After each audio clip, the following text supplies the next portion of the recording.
afternoon, students. Welcome to our learner support in mathematics module. This is the examination-based presentation that covers April, August, and November papers for next year, 2020. My name is Loide Shikongo or Loide Ampolo, and my contact numbers are there. My contact email is there. You can WhatsApp your question, your worries. Yeah, I'll attend to that. Let's start. Welcome to Learning Support in Mathematics. This is a powerful subject that will embrace you with the insight on how to support your learners learn mathematics comfortably. Talking about comfortably, we know not everybody is comfortable when it comes to mathematics, but with the tricks that you are going to learn in this module, it will help us to achieve our targets as well. We all want our learners to advance in mathematics. I'm encouraging you to put in practice what you learned in this module. So then go out there and practice what you have learned. And this is a short examination-based presentation. It will not cover everything, but it will help you. We are starting with the key issues underpinning learning support. Learner support refers to the strategies used by the teachers in the classroom to address issues of diversity in mathematics classrooms and approaches that he or she uses to successfully help every child to reach mathematics literacy. So then this is just a strategy. What must you do as a teacher? What are the tricks? What are the what is the recipe that you must put in your mathematics teaching so that your learners will become successful? We are having types of supports. We are having physical support, which is the support offered to learners with learning difficulties in building physical strength and motor coordination service, which have an impact on their academic performance. It's just physical support that helps to build physical strength of a learner. Cognitive development refers to the ways children reason or develop language, solve problems, and gain knowledge. That is another type of support. And also emotional support, the support that you give to your learners regarding the expressions of feelings about self, about others, and about the things around them. Now you know you'll be giving this type of supports very much in mathematics. It's a daily activity, especially when it comes to emotional support. Some of the learners will feel like, no, I cannot do mathematics. They'll feel like they are more inferior compared to others. This one is smarter, this one I'm not, so then that is it. So then also cognitive development support, that is something that you deal with each and every day in your mathematics class. So then don't take it for granted. Make sure that you are learning how to do them well. Practice them. And then you need to support emotionally disturbed learners by caring, loving, and develop their trust in you as the teacher. Improve their temperament. When we talk about temperament, passivity, activity, and irritability. So then you need to show love to your learners. You need to show that you care for them. You are there for them. You are in the same journey for mathematics. You are in the same boat in mathematics. You are in that learning process together. Just be there for them. Be on their side. If they feel that they cannot, always try to be positive. Put them in your shoes. Say, maybe I was also like that, but as time goes on, you can also do the same. Okay, positivity now refers to how actively involved a child is with his or her environment or surrounding. And activity refers to how learners react to new event or to a new person. Like you, when you go there as a new teacher, they are used to their grade 6 teacher, for example. Now you are a new grade 7 teacher. Activity comes in. How can you deal with that? And irritability refers to the tendency of a child to feel distressed. Learners will feel stressed sometimes when it comes to mathematics problems, solving them. Sometimes they just don't get it at all. It's like you are speaking another language to them. So then you have to know how to deal with them. And the key features of emotional support, how can you show this now? You must have the passion for teaching. Teaching should be a calling. It should be something that you enjoy doing. You should not just go there to pay your bills and so other things, but it must be something that you enjoy doing, and you must be that teacher who loves and caring as well. Real caring for learners' progress. If you can see that the learners is drawing backwards, lift them up. Warmth. You should be that kind teacher with always that smiling. When even if the learners are getting stuck, you should not be offended or stressed. You should be that positive teacher that always try to bring out the best out of the learners. And then show respect. You must respect their feelings. Not everybody is good in mathematics, you understand that. And accept them all with their weaknesses, with their strength. They are all your learners in your class. Empathy for learners in anxiety. Feel for them. I know this is going to be easy as time goes on. Listening without interrupting. When they come to the problem, don't send them back. You should have that listening ear. You must listen to what they are saying and praise and encourage the learners. Those who are doing well, please praise them. They will like it, and they will even do wonders, because you know how kids like. They like to be praised. They like to be congratulated, and encourage them to do much even more better. If it's a B student, it's not too bad. If it's A student, 80% is still fine, but I want you to get 100%. Why can't you get it? They can do it. And also, in our classes, we're also having underachievers. How can you help them as a teacher as well? Underachievers are low ability learners who usually need a supportive atmosphere from the teacher to support and to support the underachievers. You must break down instruction into steps, giving short, sequenced activities. Me, myself, I always put the steps. This one, you did this one first, number 2, this one first, number 3, this. When they practice, they know what they are doing. It's not like they are memorizing the steps, but it will also help them also to do better in mathematics. Give plenty of practice, accompanied by clear, immediate feedback and praise. If you give a test, for instance, it should not take 2 days before you give it back. In fact, marking mathematics is very easy. Even if you're having a class of 4 classes of 30 learners or 40 learners, believe me, you can mark those papers within a day. And always give immediate feedback before learners forget what they wrote, and so that they can remember their mistakes as well. Provide a lot of supervision in individualized work, which is self-paced. Individualized work, give it depending on their ability. Maybe the one which are too low, give them easy, moderate work, and their pace as well. If this one would take maybe 2 minutes, why can't you give that one maybe 5 minutes, depending on the weakness of the learner. Avoid interruptions from other learners while the learners is working. Provide many opportunities as much encouragement when the learner answers the teacher's question. Give follow-up questions, convergent questions with one correct answer. Give short and frequent paper and pencil activities. And give a specific praise for good performance. Lessons should be structured and broken up into small doses of presentation and seat work. Focus on one idea at a time and avoid digression. Use a wider range of methods to approach the same topic. You can have many ways of doing the problem. Consider all the essential factors of the task and the learners as well as his or her weakness, and provide extra time, a few extra minutes during tests and examinations.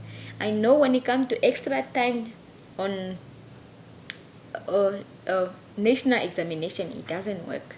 But when you give your learners test, for example, especially, you can give, but you must always also manage, set up your task or your test in such a way that the learners can manage in that limited time, so that they can also get used to it.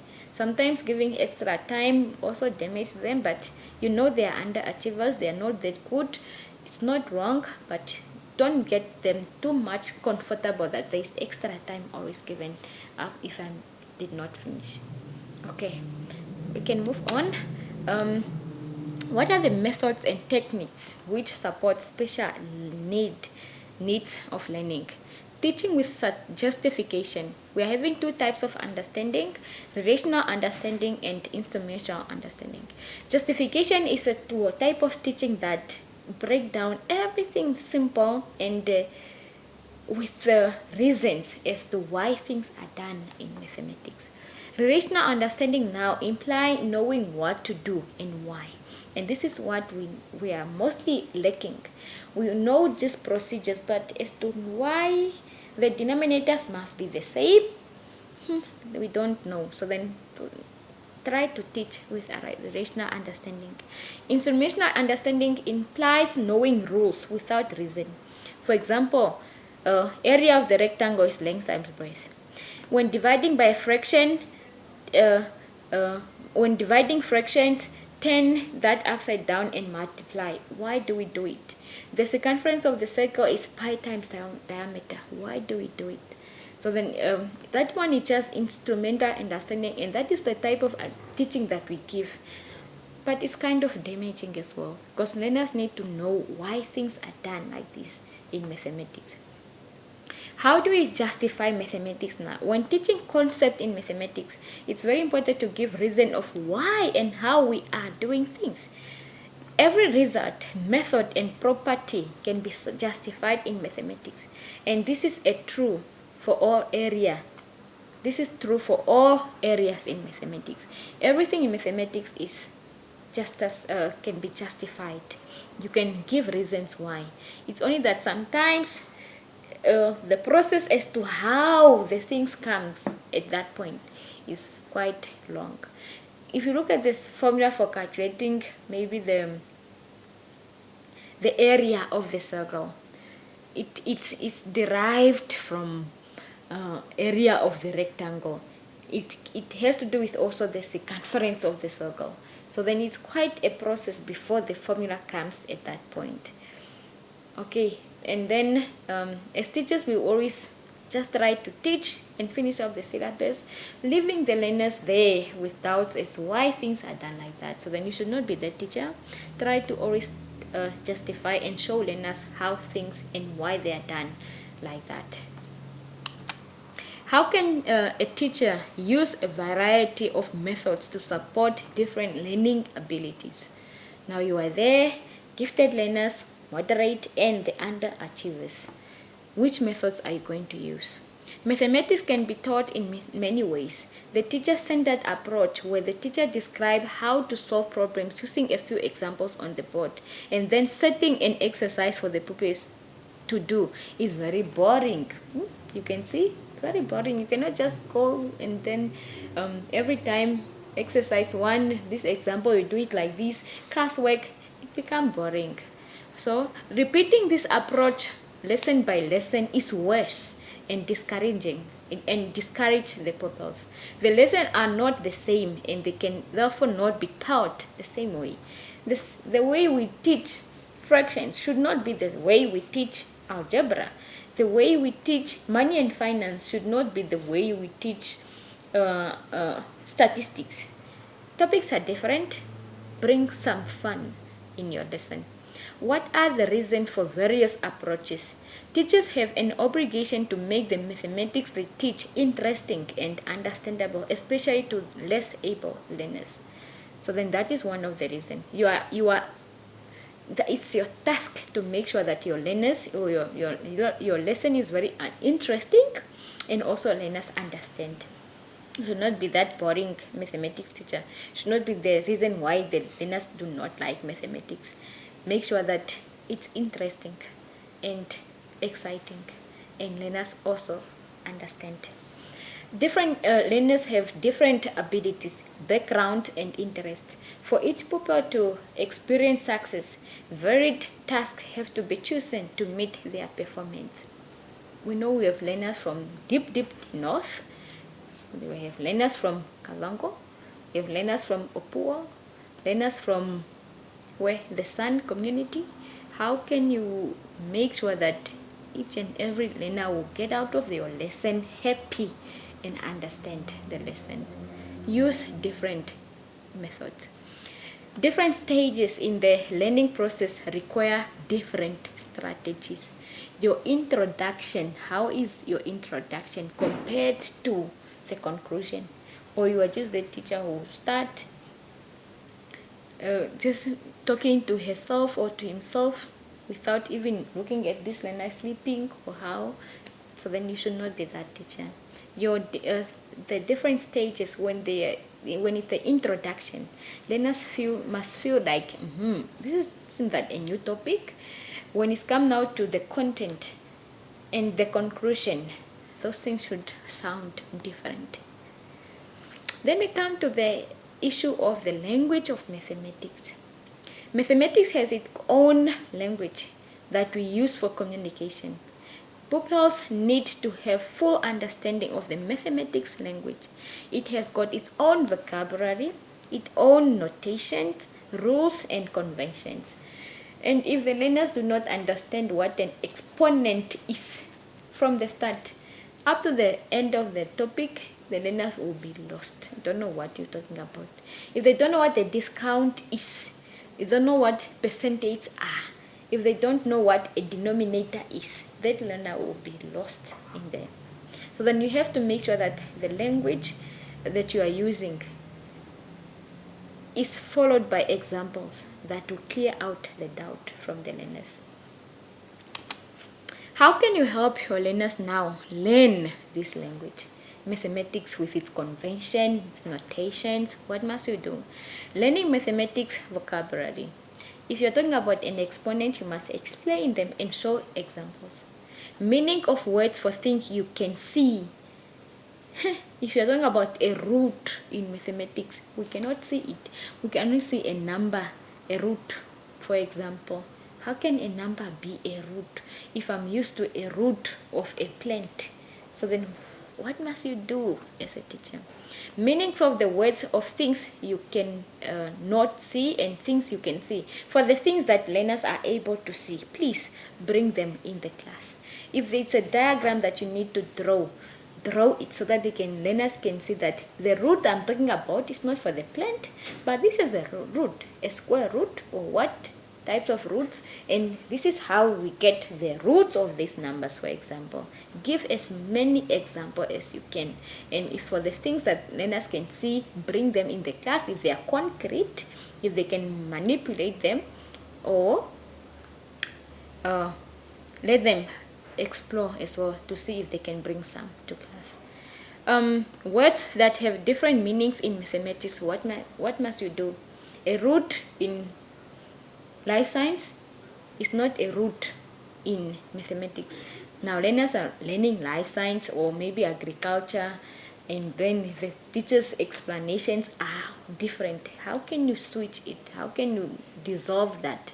How can you make them understand?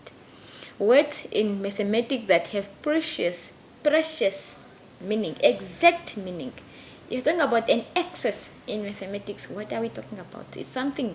If you're talking about an index, that is something specifically that thing, and there's no other thing again. Symbols used in mathematics: the equal sign, the relationship sign, the plus, the roots, and so on. All these type of symbols. How can you deal with them? And also learning the rules and convention in mathematics. How do we add fractions? Why this and why not this? And now when it comes to mathematics and problem solving, how people can solve word problems. This is a problem to the learners, because reading, number one, sometimes is a problem already, and understanding that mathematic language, it's another thing again. Now, Suffolk suggests several stages to go through when solving word problems. We can make sure that you understand the problem and make sure that the pupils has translate the problem into a mathematical language correct. And then this involves now choosing the correct operation for solving the problem. The learner has to calculate correct using operation chosen, and look whether the learner give the answer in the correct form with the correct unit as well. So then when you come to problem solving, make sure that your learners knows what they are doing. And then how can you teach your learners now to solve problems, word problems? Ask the learners to read the question. Read and reread. And the moment you start reading, put something down. What is that you can digest by yourself? I always say something that read it as if you are reading it in your language that you understand. Try to put it in your own language that you understand and see if you can make sense of it. Ask them to explain to you what is being asked in their own words. Yeah? Do they understand what is known and not known in the problem? Can they choose the correct operation to find the solution? What sort of problem is it? Can they carry out the calculation in the correct way?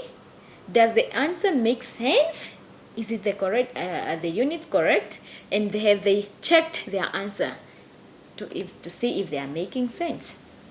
I always say if the learner calculated and the answer happened to be 2.5 people, then now question, how is that possible? Can be 2.5? Is your answer making sense? And so on. Evaluation of general learning support in lesson. We're talking about learning support, class organization. How do you organize your class? How do you teach your class? Do you teach as a whole class or in groups or individualized learning? Using various materials for teaching upper primary mathematics. How do we select those materials in your lesson to support different learning abilities? The material should be sturdy and versatile. The material should fit the outcome objective selected. They should fit the developmental levels of the children. Material used should be safe. Material should be easily supervised. They should be free of gender, ethnic, age, and socio-economic bias. Book illustrations and content and drawings, photos, and other materials should include descriptions of members of diverse cultures in non-stereotypes, dress, and engage in authentic activities. So then when you are selecting your materials that you bring to your class to be used to the learners so that you can all develop their full potential, what do you look at? These are the things that you must consider. Now, questioning in the mathematics class. How do you question your learners just to see how they understand, to monitor and to assess their level of understanding? Questioning is one of the powerful tools in a lesson. The pupils should also ask questions so as to be involved in what is going on and enjoy the environment in the mathematics lesson. I always tell my learners that please, if I went out of this class without a question, that means I was talking to myself. So then ask questions. Whether you want me to repeat or maybe you want me to give you something to try on, ask something in a mathematics class. You must not go out of the class without giving that question. You should not let a week pass without asking a question in a mathematics class. Don't tell me that you understand everything that I explain. Even if my explanation might be clear, you can ask me for another method. Just like that. What type of questions now? Why ask questions? Review previous work and link it to the goals of that lesson. Mathematics is always a chain. It's a chain. It's not pieces. Not at all. Those chapters are just building on each other. That's why the first chapter is always numbers, because they cannot move on without that knowledge of the numbers. Help the learners learn. Evaluate the progress of the lesson. control and organize the class, and also enable learners to overcome difficulties. One question is always an advantage to the other learner. And the more the learners ask questions, the more they open up their mind, the more they understand better as to how things are. And then we have those type of questions, the recurring questions, just as to recall, simple, convergent questions, divergent questions, comprehensive questions, critical thinking questions, and also evaluation questions. So then those are the types of questions that we can find in mathematics. So then encourage your learners to always ask questions, and you should know what is under each type of question. So then go through the study guide so that you know what is expected under recurring questions, what must I give under critical thinking questions, and so on. Then when we are also asking your questions, there is a guideline. And this person outlines a number of guidelines that must be adhered to when you are questioning. Ask simple, straightforward questions without threatening the pupils. Let learners think about the question. Sometimes teachers, the mistake that we make is we fire the questions without giving learners time to think about the answer. Avoid question with yes or no.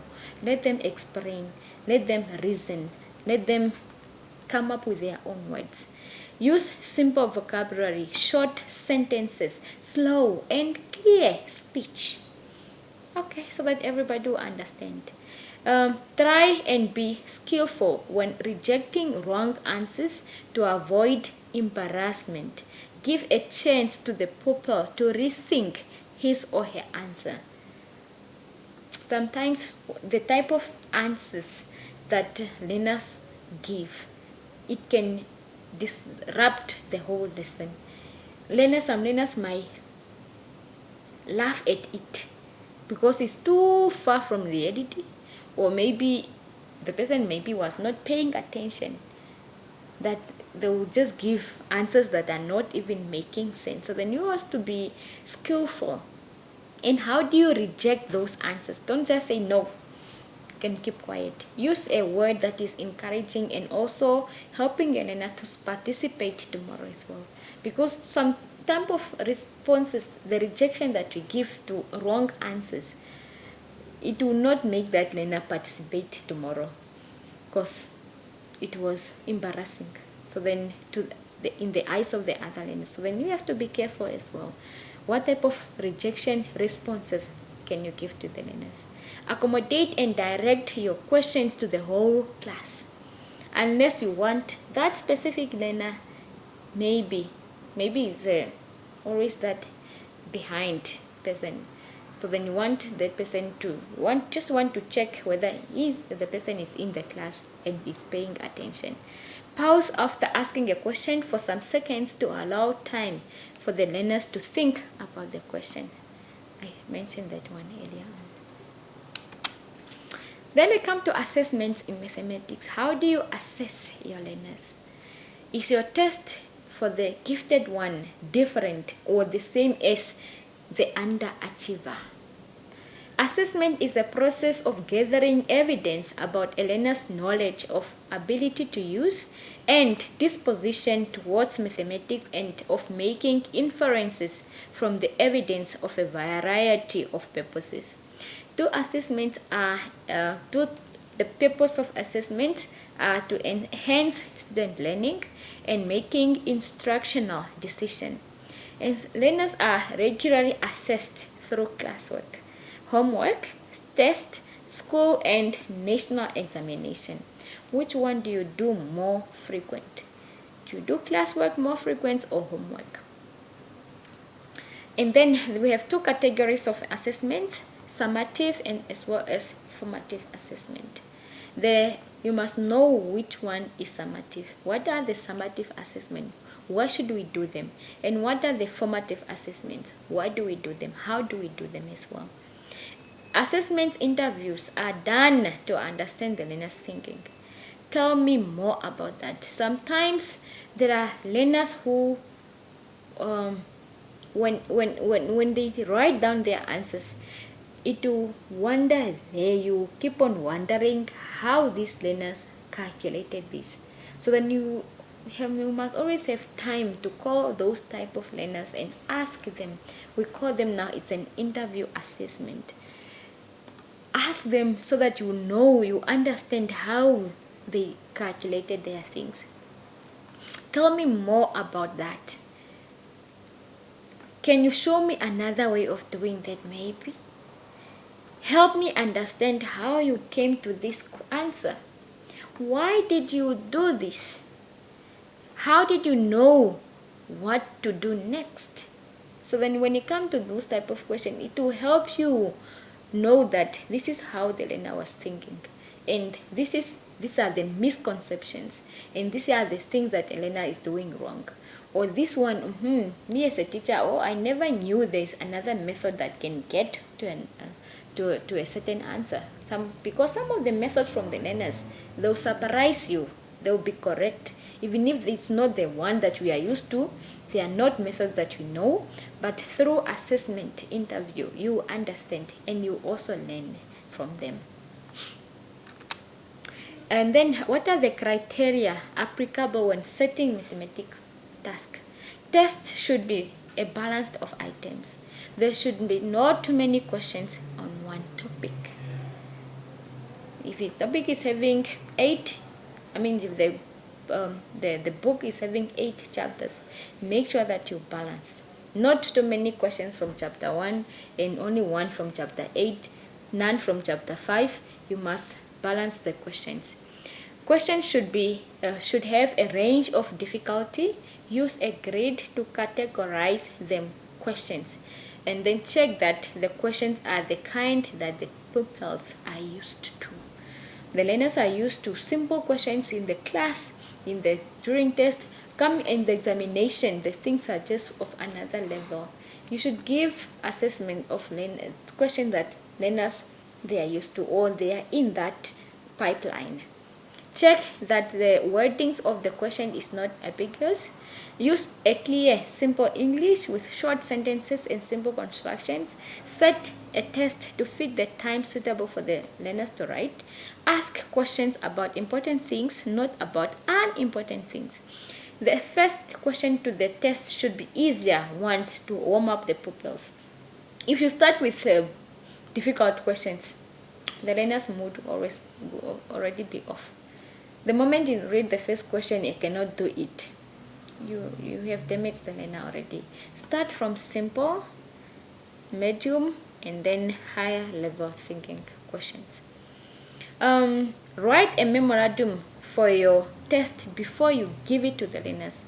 This will reveal the errors in the test and indicate the amount of time needed for learners to complete the test.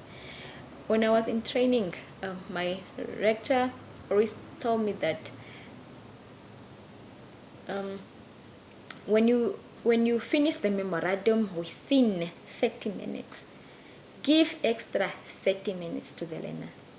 If you finish the memorandum half of the time, if the thing is maybe 1 hour and you finish it within 30 minutes, do you think your learner can finish it within an hour? If you finish it within 45 minutes, do you think your learners can finish it within an hour? Remember, you are a teacher, so then set up your memorandum first to determine the length of the paper that you need to give, and also to find whether you have some errors there. The test should be fair enough to encourage the weaker learners and challenge the gifted one. State the number of marks given for each answer so that learners can judge how much time to spend on the question. I always say don't waste time for 1 mark question. If you don't understand it, move on to the other. And then try to start always with those challenging questions. You have time to think. When it comes to other things, simple questions, you know you can manage them within a limited time. Now, how can you as a teacher prepare learners for the examination, and how homework can be made effective? We know in mathematics it's We must always give homework so that learners can practice. But how can homeworks be effective? Who is doing that homework at home? Is it a learner or maybe a sibling or somebody else? Homeworks are always excellent, excellent, excellent. Coming to the test, the learner is nothing. So then how can it be an effective? And how can you prepare your learners for the examination that they will not panic and then they will get better results? How mathematical performance of primary learners in Namibia can be recorded? We must have a portfolio. This is a purposeful collection of learners' work that tells a story of learners' effort, progress, and achievements. Are we having portfolios for our learners? So then each and every child needs to have a portfolio where you keep the task, the test, the projects, everything that the learner have done throughout the year, so that you can, toward the end of the year, when we are revising, the child is having all those in place. Why learners' result of performance should be interpreted as well. You as a teacher should need to go now and then to that list of marks that you have recorded, and how do you interpret them, and why should we interpret them? Identify a wide variety of achievement levels with the classroom level. Is this learner an average learner, or just a good learner, or below average? Above average or below average? Differentiate instruction to meet the needs of diverse learners. If you find that there are 4 learners, this test is 1 0 1 0 4 3, the other one is 3 2 1, then you know that this type of learners really need my help. So then that is why you have to interpret learners' results now and then. Ascertain whether learners' responsibility was exercised. Evaluate learners' choice and peer tutoring, and give feedback to the learners. You need to call this test from the beginning of the year, my dear. You are doing so well. Now, what is happening? Why are you getting these low marks, for example? Now, that comes to an end of this presentation. Prepare well for the examination, and then I wish you all the best in your study. Thank you very much.